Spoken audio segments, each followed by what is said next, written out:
Assalamualaikum warahmatullahi wabarakatuh. Perkenalkan, nama saya Abdurrahman Pemakat dengan NIM B1D1241182. Sini saya akan memaparkan materi saya yang berjudul Ketahanan Nasional sebagai Geostrategi Indonesia.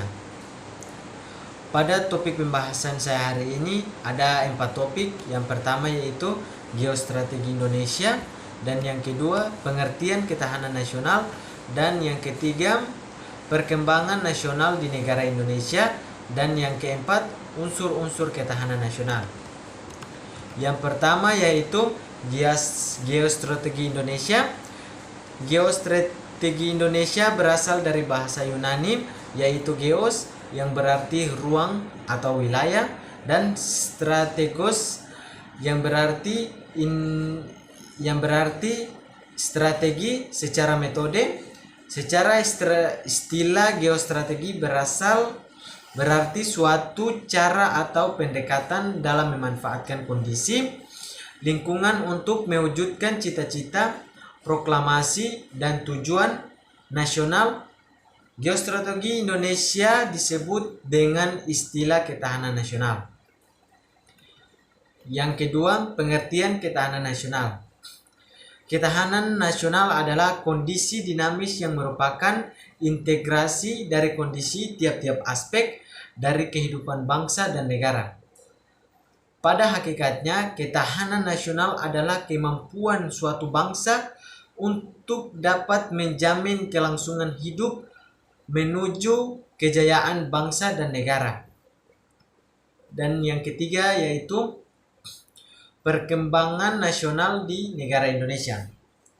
Gagasan tentang ketahanan nasional bermula pada tahun 1962 di Sekolah Staf dan Komando Angkatan Darat SSKAD yang sekarang bernama Sesquad. Masa itu adalah sedang meluasnya pengaruh ideologi komunisme yang berasal dari Uni Soviet dan Cina. Geostrategi Indonesia pada waktu itu dimaknai sebagai strategi untuk mengembangkan dan membangun kemampuan teritorial dan kemampuan gerilya untuk menghadapi ancaman komunis di Indonesia. Perkembangan nasional di negara Indonesia juga terdiri dari 5 poin. Yang pertama yaitu politik, dan yang kedua ekonomi, yang ketiga sosial dan budaya, yang keempat pendidikan, dan yang kelima teknologi dan inovasi. Yang pertama yaitu politik. Stabilitas demokrasi. Indonesia telah berhasil menjalankan demokrasi pasca reformasi pada tahun 1998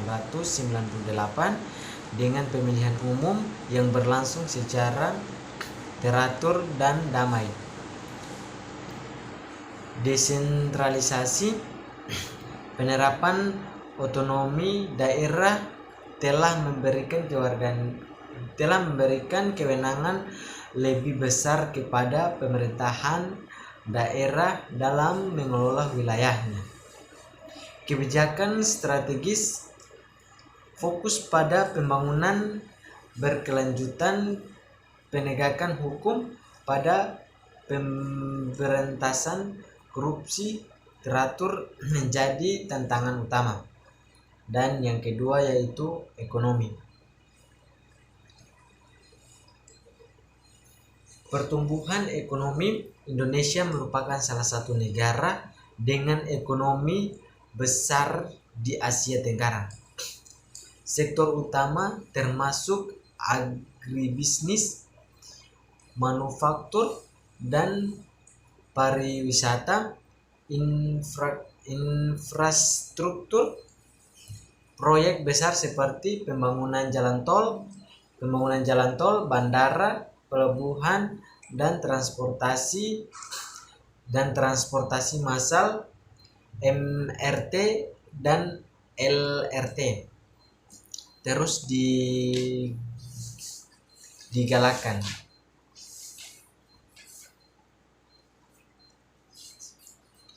Digitalisasi ekonomi, digitalisasi berkembangan pesat dengan pertumbuhan stratum ekonomi, diare, komersi, dan yang ketiga sosial budaya. Sosial dan budaya beragaman Indonesia tetap memegang teguh semboyan Bhinneka Tunggal Ika untuk menjaga kehormatan antara suku, agama, dan budaya. Isu sosial, masalah seperti kesenjangan sosial, kemiskinan, dan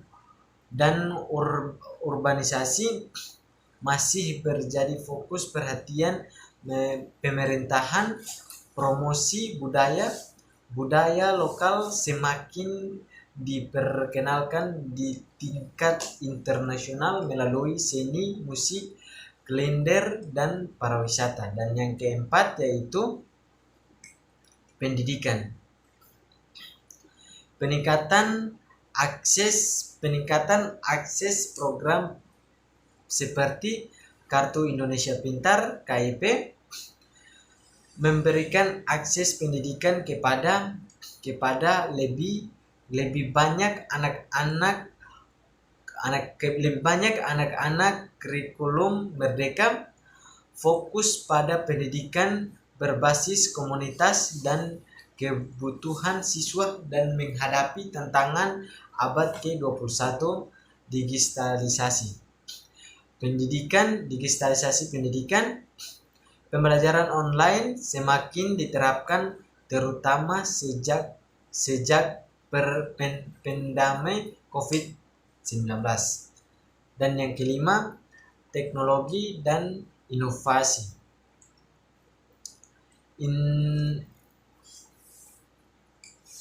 Transformasi digital Indonesia terus mendorong pengembangan teknologi informasi dan komunikasi termasuk jaringan 5G dan sistem pembayaran digital.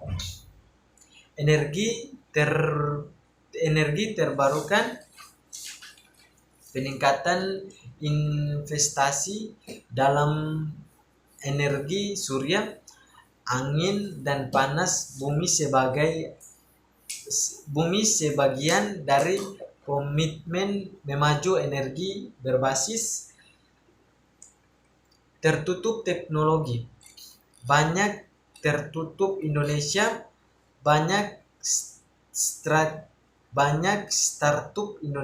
seperti Gojek dan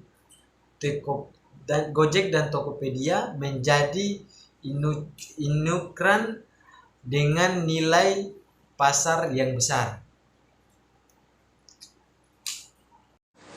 Yang keempat yaitu unsur-unsur ketahanan nasional. Ketahanan nasional adalah konsep yang mencangkup kemampuan suatu bangsa untuk menjaga kelangsungan hidupnya, melindungi kedaulatan, dan mencapai tujuan nasional di tengah berbagai tantangan. Unsur-unsur ketahanan nasional meliputi dimensi-dimensi kehidupan berbangsa dan bernegara yang saling terkait. Baik, cukup sekian dari materi saya. Wassalamualaikum warahmatullahi wabarakatuh.